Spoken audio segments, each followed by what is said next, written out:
Hey guys, welcome back to Young Americans Abroad. My name is Austin. And my name is Patrick. And guys, welcome to our show. Yeah, we got ABT and PAT. They talking about young Americans overseas. We got McKinney, Pulisic, Raina, and Des. Got that red, white, and blue USA on the crest from England, Germany, from Belgium to Spain. Racking up all the medals on the trophy train. Got one thing on their mind, we're skill and some love. One day we can say we will win the World Cup. Well, guys, thank you for joining us today. Pat, it's really the end of the season, right? This is one of our final weekly reports of the year. Yeah, that's right. It's crazy. It's been a ride, right? Some ups and downs, but some trophies won. There's a lot to digest before we hit a pretty hectic summer, Austin. Yeah, and we just want to also start out by saying thank you for all your guys' support for our last two videos. You know, we got into some really interesting topics in those, and we can't wait to do more topic videos throughout the summer. And yeah, I mean, honestly, there's so much to talk about today too. I'm so excited. Yeah, I'm pumped too. And like Austin said, thank you guys for the support. And for this video, right? Just comment below, any other ideas or episodes you'd like us to do. We'd love to again continue with the weekly reports, these topic videos as well, and provide all the great content we can. But yeah, Austin, I guess kind of just diving right into this episode. And we're starting with our guy Christian Pulisic, right? And just kind of the FA Cup final, right? And what's going to happen next. So just recapping the final, he did play 115 minutes, right? Going to extra time. Unfortunate loss again to Liverpool in another final and penalty kick. So personally, not YAA related, Liverpool fan, I liked it, but wish Christian wasn't on the other end of that, right? But yeah, just to go over his performance in the first half, really, again, very dominant Liverpool performance, but Chelsea had their moments, and Christian was spearheading the attack and probably the most, or I wouldn't even say probably, definitely the most dangerous player in terms of creating chances, having those opportunities. He was denied by Alisson there, and then he dragged a great chance, wide there, finding those pockets of spaces, great in those transition moments, right? When Liverpool sends all those numbers up. That's his bread and butter, and he really does torch us for that usually. So just some unfortunate misses he had, but all in all, very, very dangerous and really looked the part here starting for Chelsea. So he did kind of play, from the left side, but also dropped under Lukaku, came more centrally, as well as shifting to center forward, right, when Ziyech came in with Mount, shifting some things around towards the end of the game there in extra time. So it was interesting to kind of see him, moving in those spaces again, coming more centrally like we've seen him come to do recently. But yeah, all in all, just tough, right, to be on that end, losing out in a penalty kick shootout, and unfortunately he didn't get to take one. So what were your thoughts, Austin, on his performance? Yeah, it's just tough, right? That was his third FA Cup final. And yeah, just completely, disappointed, right? He's always played well in these games, and I thought he played pretty well Saturday. He had some chances, but yeah, it just wasn't meant to be. So yeah, I don't know. I was happy with his performance. I think it was fine. I think he's really kind of found a good rhythm here to end the season, and yeah, just was looking for him to put one in the back of the net and kind of help seal Chelsea's victory on the day and his first, FA Cup trophy lift. But unfortunately, it just, it wasn't meant to be, right? Right, Pat? Yeah, it's tough. It was tough, right? Especially to lose two penalty kick shootouts. I mean, at that point, right, just to get to that, both teams were pretty kind of locked, right? Nobody could break that deadlock, and you kind of hate to go out that way, right? So it is what it is. Shake it off, brush it off, but. Yeah, I think the only thing I wanted to really kind of pivot to, Austin, was obviously what we've been talking about episodes, and with this one, right? Pulisic starting, getting a lot of criticism, right, for maybe not finishing his chances or being kind of even at that higher level, right? Where you could even say maybe it's being biased from the American perspective, but maybe some unwarranted criticism, maybe extreme, to that side, but. To be fair, he did have those chances dragged wide where he is that quality player that should be putting those away. So you can definitely give him some slack there. But you can kind of see, right, him and a few others. And Chelsea demands excellence, right? Their fans demand them to be the best, right? The top winning trophies. And when they're not doing that, a lot of these players are targets, unfortunately.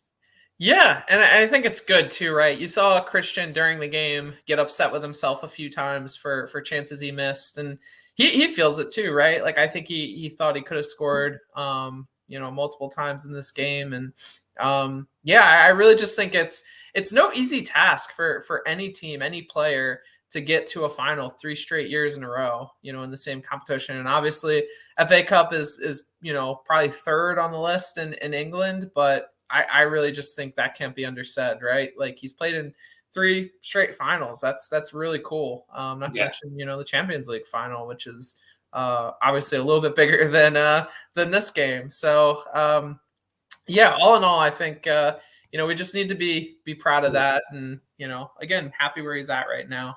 Yeah, and that's kind of interesting where you said, just where he's at, right? I think it's a perfect segue here, where obviously Chelsea with the new ownership, right, and that whole takeover, and obviously just winning, right? We have to remember too that not too long ago where they won the Champions League final, and then even coming into this season, I think they're projected right up with Man City, and Liverpool. Obviously, it's kind of where the standings are shaking out, but not this much of a point gap, right? Being right there for the title race. So with players, kind of coming in and out, Rudiger, right, heading to Madrid, a few other names, right, could be in the chopping block. It'll be interesting to see, with this new ownership and Tuchel, who's kind of remaining at once the season picks up post summer. Yeah, I agree. I think it's going to be, really, really an interesting summer for a lot of teams, but Chelsea in particular, right? We really don't know what's going to happen with them and what that holds for Christian too. I personally want to see him stay, but again, if that situation at Chelsea changes and they're not able to compete in the same level that they used to, or a lot of players leave for a bunch of different reasons, then yeah, he's gonna have to take his future into his own hands. So yeah, I think with that, we're gonna move to our second topic for today. And Pat, this is one I've been waiting all weekend to talk about. So we want to talk about Ricardo Pepi and Joe Scally's end of the year. Both actually, it was announced on Saturday, will be having new coaches for the upcoming season. So just want to take a little bit of a look at Ricardo Pepi, briefly today. And it was really disappointing. He didn't play a single minute on Saturday, didn't start this game. Augsburg was safe, right? They finished in 14th place in the Bundesliga. We're not threatened by relegation on the final day of the season on Saturday. So this was really kind of just, a wash game, right? It was a game where they could kind of, take it easy, right? And just, go out and enjoy their final game of the season with no real pressure. And it was against Greuther Fürth too, right? So the team that's, one of the teams that's getting relegated, they finished dead last in the Bundesliga. So all signs, in my opinion, pointed to Ricardo getting minutes in this game. And whether that was starting or coming off the bench, we didn't see that at all. They were also, tied for most of the game and didn't bring him on. So I thought that was really, I don't know if it's a complete sign of where he's at in the club right now, but I just thought it was really, disappointing to see that. I really thought he was going to, play a role in this final game of the season. But yeah, after the game, it was announced that their coach, Marcus Weinzierl, will not be coming back next year. And it's really interesting too, right? Because we heard on, another podcast from Michael Parkhurst, right, Pat, that this coach was one he played for and was someone who wasn't really, nice to Americans or favoring Americans. So it's a really interesting move, right? Yeah, it is. And that was a unique perspective, right? Hearing from a former player, a USMNT player, right, on his experience with that coach. So just even leads me to more questions. Obviously, the money was there, just the transfer and the Augsburg move in general, but can't get too far down that rabbit hole. So I think on to better and brighter things, right? This is a great time for him to recharge, reset his batteries, away from soccer, right? And kind of the, I need to score, I need to break this, kind of, dip in form here. So with a new coach, a full preseason under his belt, coming into that World Cup, this year, right? I guess you could kind of say a few months now, right? Getting closer there. So I think it'll be a perfect reset for him. Yeah, I really agree with you, Pat. He's played a little under 500 minutes so far in the Bundesliga. And again, most of those minutes came early in the spring, right after that move. And it was really disappointing these last few months, just not getting the playing time. We were used to seeing even again earlier in the spring. And I agree with you. I think he just needs some time to kind of clear his head, dedicate to just getting in the right shape for the upcoming season. I think he's in good shape right now. I don't think that suggests that, he took off time this year or wasn't, ready to go. I think he did a great job when he was on the pitch, kind of tracking back and really just, being active as a striker. But I just don't think he can let up over the summer, right? We see a lot of players go on vacation. We see, sometimes players who are in bad positions, right? They just kind of are like, well, let me put that behind me and worry about it, later in the summer. No, I think he needs to take some time off, right? That's definitely deserved. But I also think he needs to come back, dedicate himself to, again, proving himself to the new coach coming in, right?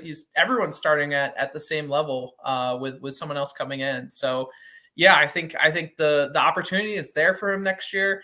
I really I wasn't upset with the way he played either this year in the Bundesliga. I feel like a lot of people were disappointed by his play. I thought, he gave his effort every time he was on the pitch. I think something you saw with Josh Sargent, right, when he was trying to make it in the Bundesliga, was really change his game to fit what Bremen were wanting him to do and kind of getting on the ball more by pressing and being that like super active striker. And I think that's hurt his game.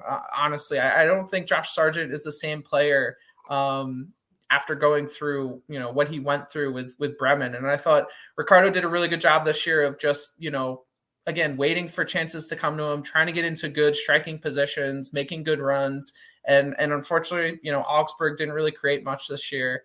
And, he wasn't able to finish some of the opportunities he had. So, yeah, I just think with another summer under his belt, again, rededicate himself. And it sounds like he's not going to play much with the USMNT. So it sounds like he's going to have a lot of time to do that this summer.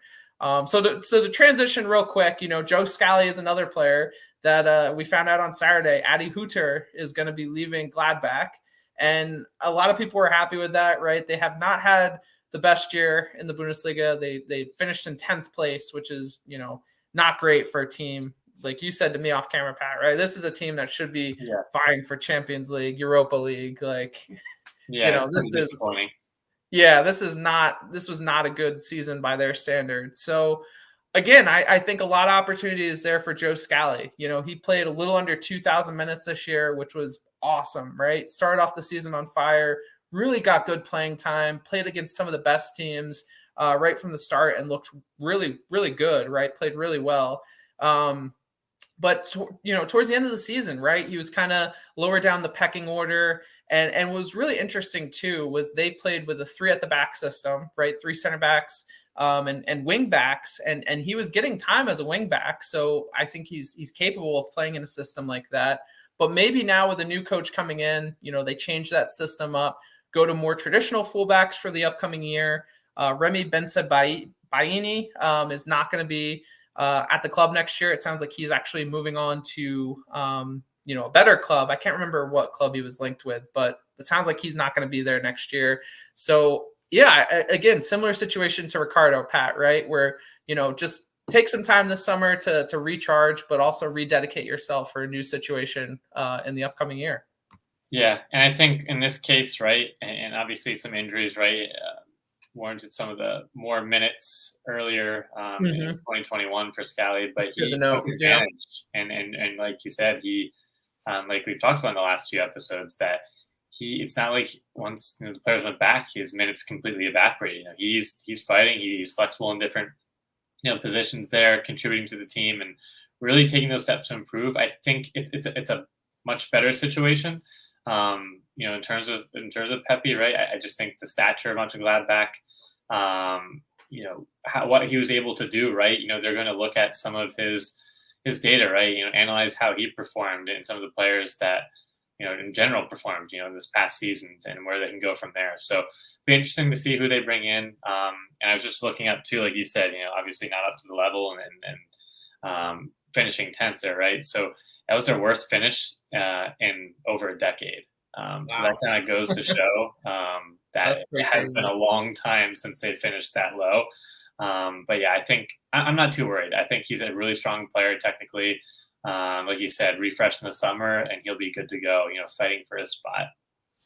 Yeah, and I think what gives me a lot more confidence with some of these, other players who are in really different situations than I think we're used to for players going into an off season, right? I think of George Bello, who's going down with Arminia Bielefeld, and it sounds like he's going to stay there and he's committed to that project and helping them get back promoted.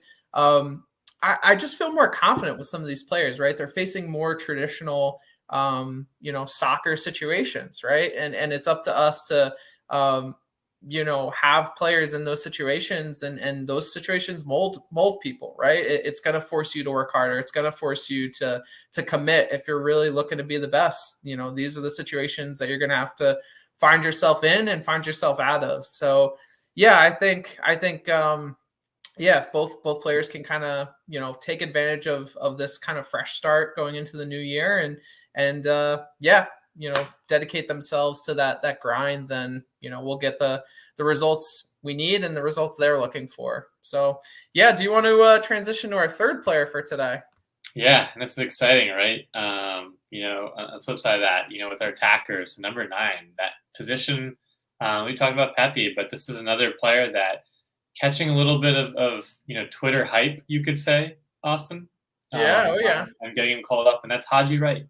So Haji in his last 9 matches, and I'm going to butcher this, right? Monster game here, but for his Turkish Super League club, Antalyaspor. Did I get that right?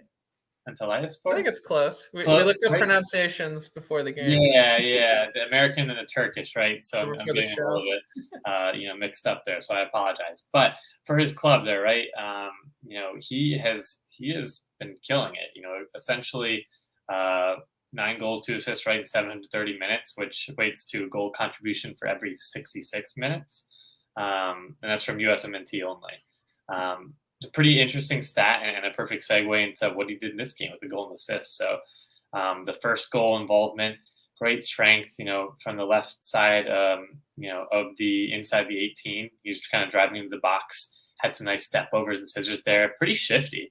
I didn't really know he had that in his toolkit, to be honest with you. And then he played a very smooth, calm ball across the box, passed it across the 6-yard box for the first one. So the second goal, or his goal that he scored, just came from pressing. The goalie made horrendous error. Haji was there to collect it. I think we've seen our boy Timo, score goals like that before too. But hey, a goal's a goal, and he pressed the goalie, got the ball from him, and put it in the back of the net. So just continues to add to the tally and what he's been able to do at Antalyaspor. So yeah, I think he had some loose touches, Austin. I want to get your take on him.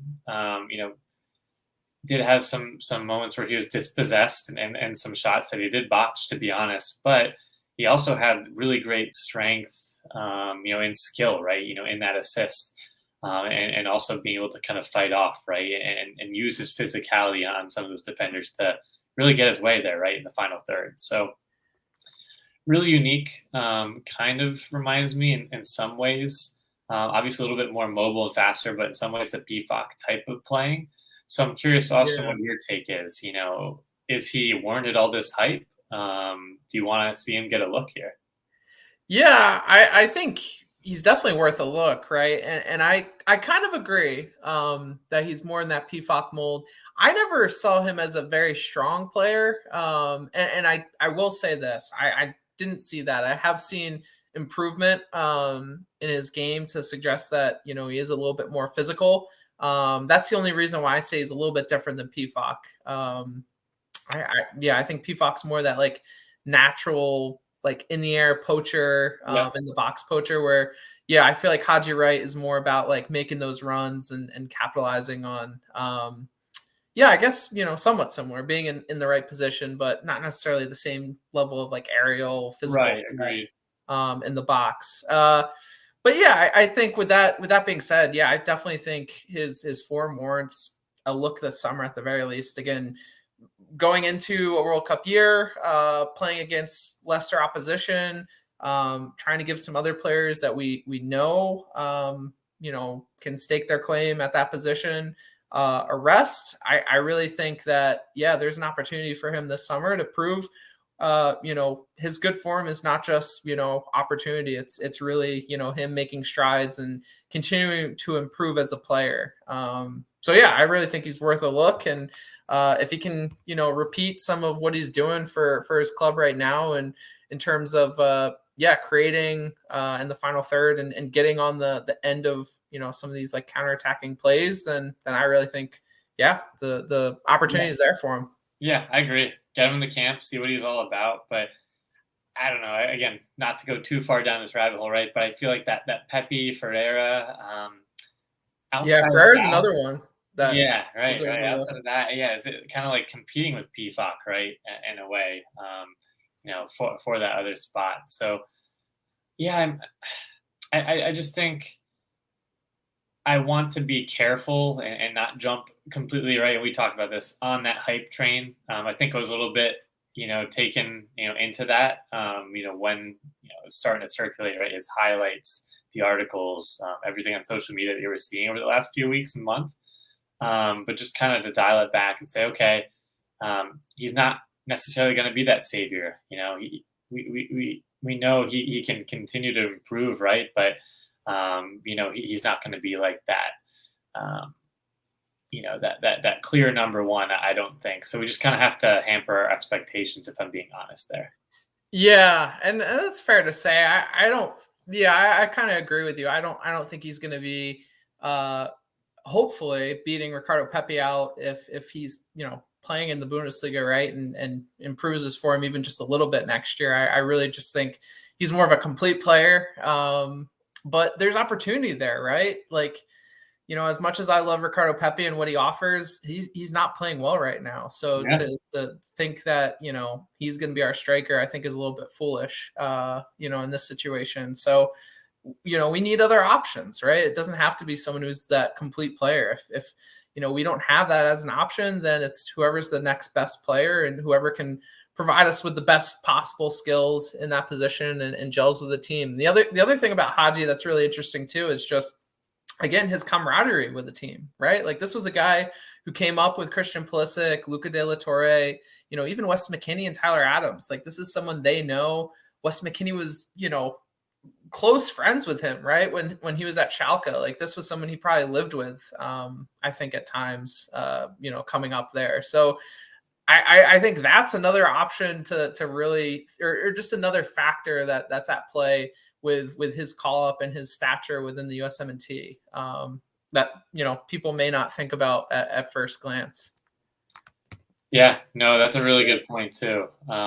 Thinking back to those personal connections and his history, with the program. So, yeah, I don't really have too much more to add, but all the best for Haji, right? Wrapping up a great season, getting on that radar, and I would love for somebody else to really put some goals in right at that position. We need that, Austin. We really need that. Yeah. Really ease. We're having all these injuries, right? We're talking about goalkeepers, and obviously the number 9's been the topic for so long.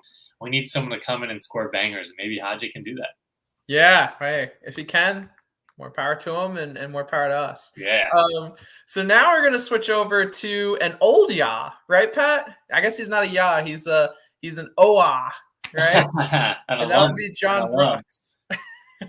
So we had an interesting topic for today, something that I feel like caught all of us a little bit off guard. And that was basically, the scenes we saw at Wolfsburg's final game with them sending off John Brooks.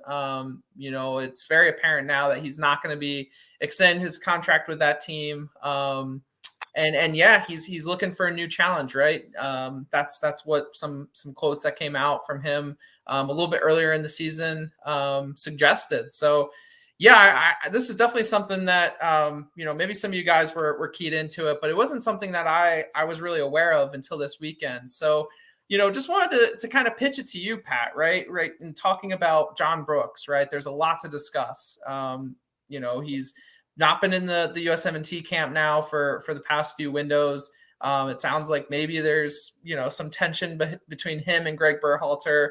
Not exactly sure what that case is. So that's interesting. He played 2,600 minutes this year for Wolfsburg, so a lot of minutes, right? And was a big starter at the back for them. And a pretty successful season for them, right? And yeah, it's just really interesting, right? He's 29 years old. He's still got a lot of years left, right? I would say 3 to 4 good years left in him. Again, I want to pitch it to you, Pat. What do you make of this announcement, and what is in his future? Yeah, I think it's also interesting because at least personally, and let me know if there's any internet sleuths out there that have uncovered more information, but I haven't heard a single thing about where this potential move's going next in terms of league teams. So really intrigued about that. It's been very, very hush, and I'm surprised, that there has been more digging. And maybe I'm speaking too soon. Now, I think, yeah, like you said, he's still in that prime age, right? He has quite a few years, great quality years, and what he's able to do this year was very impressive, right? He's always been a player of high quality, and I think he is looking to get back, right, into the national team. He's come out with some great quotes there, right? In terms of what he's, willing to do here and just putting his head down, working hard. And I think he's looking to make a splash and a big move to get back with Greg, right? And really essentially say, hey, I'm playing at this level. There's no denying now, right?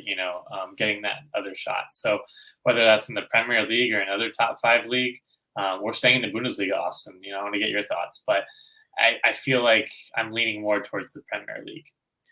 Yeah, and I'm kind of curious again what his motives are. It sounds like, and again, this is from my outside perspective, it sounds like he's angling for kind of a move, like you said, that is either bigger in stature or just going to a team that pays him more, right? Like Wolfsburg is a team that's paid him pretty well. And I think, there's I think they would be happy to have him back, but maybe not for the same price that they're paying him right now. So I think with him not wanting to accept a pay cut, I think he wants to move to a team where he can make that amount of money. And when you think about it, right, Premier League is the most logical situation. So just to go into a few teams, just to look towards that eye on the future. Fulham is a team that's coming up, right? They have a history of American players. Not necessarily the fullest at the back right now, Pat. Obviously, we know Tim Ream is a club legend there. Yeah, it'd be tough to lose his minutes, right, to John Brooks. But, they could be in need of a center back, especially on a free transfer. That could really help them out. You look at some other middling teams too, right? Wolves is another team that doesn't have a great amount of depth at center back. Obviously, they're a pretty high-level team, right? Mid-table Premier League team. They've had some experience in Europe recently, so that would be definitely a step up from Wolfsburg. But again, attainable since he's moving on a free. I think a lot of teams could take a chance with him and sign John Brooks this year and see what he can do. And then some other teams, Southampton could use another center back potentially. I don't think they're in as great of a need as some of the other teams I discussed. Crystal Palace. There was a few more teams like Aston Villa is kind of in that middling, Premier League table that could also potentially use a center back. So that's kind of the move I see in the future, right? Is some mid-table Premier League team kind of taking a flyer on him for a year or two. Yeah. It'll be so interesting, right? That what happens here, in the summer. So I agree with you. I think Southampton has some holes to fill. Fulham will be intriguing, or again, teams coming up like Nottingham Forest, if they do. Right. Other ones kind of looking to improve, right? Obviously, getting huge money being promoted into the Premier League. But, taking advantage of some of those situations, I think he could fit in. But yeah, I mean, it's really up in the air, Austin. I'm just really surprised, again, back to it, that there hasn't been any type of rumor or anything out there.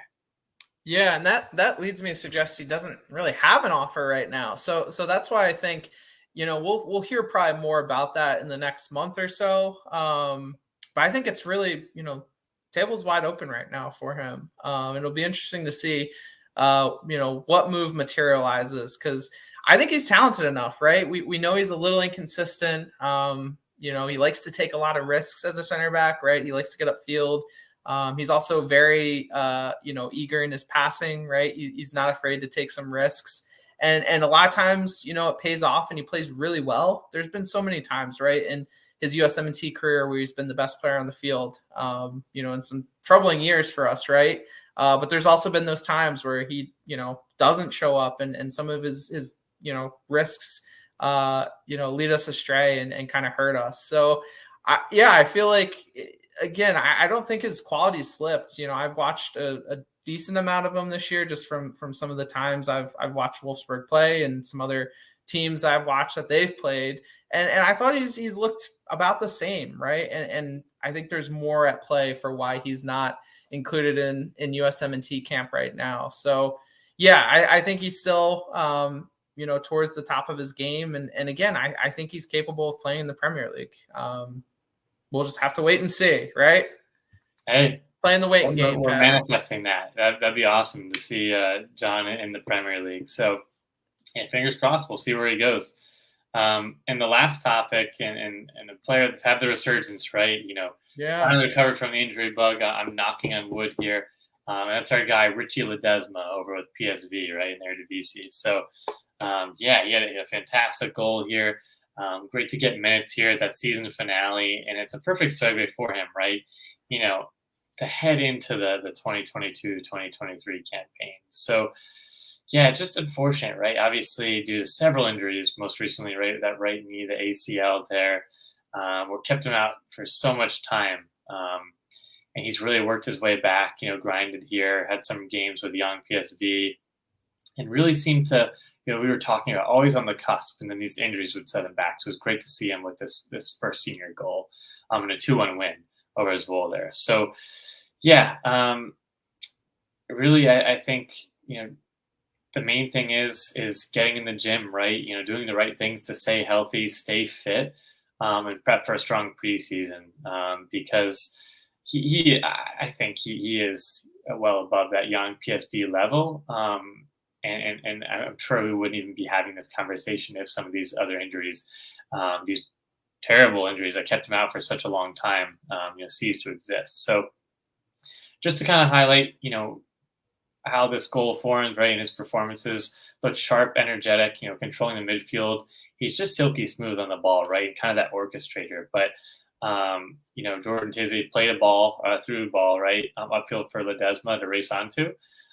Before he drilled a low, shot in the bottom left corner. So very calm and composed, and kind of the icing on the cake there. And that's great to see, right, Austin? It's a long time coming, and a player that we've talked about in and out, and just down to injuries.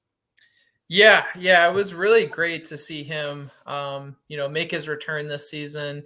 And finish the season with a big goal for him, right? This is such a milestone moment, getting your first team goal. That's really such an important milestone, in a young player's career. And he's been through so much, right? And he's a great player. We've seen that. I'm just excited to have him kind of getting minutes again, right? We kind of it's just tough, right? Being out for so long, him being away from the USMNT program for so long too, right? Like the last time he played for us was probably close to 2 years ago. And it's just good to see him. I think just back finding success. I'm not sure what's going to happen in the future, right? Like we've heard some reports this week that he's interested in representing Mexico. So we'll have to wait and see, but it's just good to have him back as an option. And hopefully, again, going into next year, we talked about two players earlier in this episode. needing strong preseasons. He's going to need, a strong preseason to stay in the plans there at PSV. And if he can do that, hey, if he's in that first team plan next year, sky's the limit again for him. If he can get regular minutes, for that team next year, I really think he could throw himself right into the conversation for the World Cup even, if he starts out hot this summer. And I like it. I agree. I mean, look at Luka. He's playing for Heracles, right? Yeah. He is very much high level right there at the top there. Even Mexico's had some great national team players, right, with PSV. So, yeah, I think that just back to what you mentioned there, obviously some rumors. I know Jeff Carlisle said nothing had been concrete, right, confirmed, but the Mexico interest is a little bit concerning, right, in the back of your mind. But I think just for his career and his sake, right, just again, like I said, get healthy, focus on the club, make sure you're taking care, right, of your body there to be a part, right, of either national team. Longevity there. It's ACLs are pretty brutal injuries, so I'm hoping again he's able to stay healthy. I'm knocking on wood probably for this whole segment because Austin, the addition, he would just make such an amazing addition to our midfield, right? Really unlocking those final third chances, orchestrating things just to have that dynamic, right, with an Adams cleaning up the ball and having McKennie or Musa in there. He could just offer us so many different kind of, angles or slants, right, in terms of, how Greg sets the team up. So I hope he's with us, right, because he has so much talent. He's only 21. Yeah, I agree. I loved watching him, over the years. So it'd be really disappointing to see him jump ship, before hopefully we have some of our best success ever as a national team. So yeah. Right. Yeah. So I think with that being said, it's now time for us to switch over to quick kicks.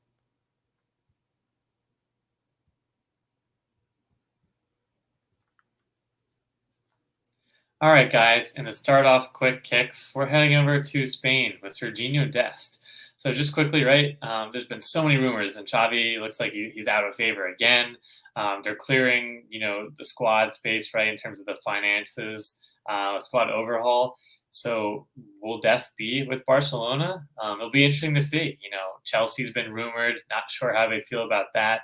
Bayern, other teams here. It's slightly concerning, though, in terms of Barca's situation and where Dest fits in. Yeah. Very, very interesting end to the season there at Barcelona and for Serginho. I still think he should stay. I don't know. Chelsea doesn't give me a lot of confidence with Reece James. Yeah, agreed. Right back. I don't like that move at all. So going over to France, some positivity here. Tim Weah started, played all 90 minutes, and also had a goal and an assist for Lille in their 3-1 win over Nice. So great end of the year for him. And he really needed some more stats this year, right? Got some good playing time, but wasn't as productive as maybe we'd hoped going into. We'll take it right to end the year. And shifting over to the Netherlands, Luca de la Torre. Started, played the full 90 minutes, got an assist in a tough 3-1 loss to Sparta Rotterdam. But great to see him make an impact. Nice. And going over to Germany, Tyler Adams subbed on and played the final 17 minutes for Leipzig, and that was in their 1-1 draw with Arminia Bielefeld. And heading over to Scotland, where Cameron Carter-Vickers started and played the full 90 in a dominating 6-0 win against Motherwell. So obviously, we knew they won the league, and it's great to see him lift the trophy, celebrate with the fans there, at that, amazing stadium and atmosphere, and all the best to CCV and where he may or may not end up coming the new season. Yeah, it was great to see him celebrate this weekend. Just some of those clips were awesome. And that interview of him was really cool too. Going back over to Germany, we have Joe Scally, who subbed on and played the final 16 minutes for Gladbach in their 5-1 win over Hoffenheim. And heading back to Scotland, the other rivals, right, with Rangers and James Sands. So over the weekend, they started and played a full 90 and a 3-1 win at Hearts. Now, they also have, we're filming this on a Tuesday, upcoming, I think tomorrow, Thursday, the Europa League final against Eintracht Frankfurt. So maybe Sands will get some minutes and another YAA with silverware, Austin. Yeah, that'd be pretty cool, even though he hasn't played too much of a role in their Europa League journey so far, but you never know. And going again back to Germany, a player I'm really excited about and was happy to see play this weekend, and that's Justin Che, who subbed on and played the final 26 minutes for Hoffenheim in their 5-1 win. So another player who needs to have a strong preseason going into the new year. Sounds like no Chris Richards at Hoffenheim, so hey, more opportunity for playing time. Yeah, that's interesting, but great for Che, right? And our boy EPB Austin, starting playing the full 90 and a tough 3-1 loss to Lens. Yeah, and going over to Austria, we have Brendan Aronson, who subbed on potentially for the final time and played 21 minutes for Salzburg in their 1-0 win this weekend. Ooh, the final time. You never know. But heading over to Spain here, another interesting player. Maybe he's on the move, maybe he's not, and that's Yunus Musa. So he came on as a substitute in the last 22 minutes in a 1-1 draw for Valencia against Espanyol. And finishing out today, going over to Belgium, Sam Vines subbed on and played 23 minutes for Antwerp in their 3-1 loss to Club Brugge. So thank you guys for following along today. Make sure you like this video and subscribe to our channel down below. And don't forget, Twitter, Instagram, always putting out great content, social media, and we have a lot of action here heading into an exciting summer. Yeah, it's going to be fun. This episode is also available on Apple Podcasts, Google Podcasts, and Spotify. So check us out there, and also check out our merch store. We got the link down below. That's right, Austin. And I think, again, as we head in, season's wrapping up, right? We've had some injuries, right? And some, final losses here, which has been tough. But it's great to reset. But not for too long, because we have the Nations League. We got the CONCACAF U20s. We have so much coming up. So, guys, get ready for some action-packed episodes. Yeah, we've got a lot to talk about this summer. We also wanted to do a fantasy draft, right? Maybe with a few special guests. So keep your eye out for that. We'll have our first YAA guests on. That'll be really exciting. So yeah, we're excited for an upcoming, summer full of fun, right? And shenanigans before the big World Cup this year. That's right, awesome. Yeah, and that, is most important, Pat, right? Because one day we will win the World Cup.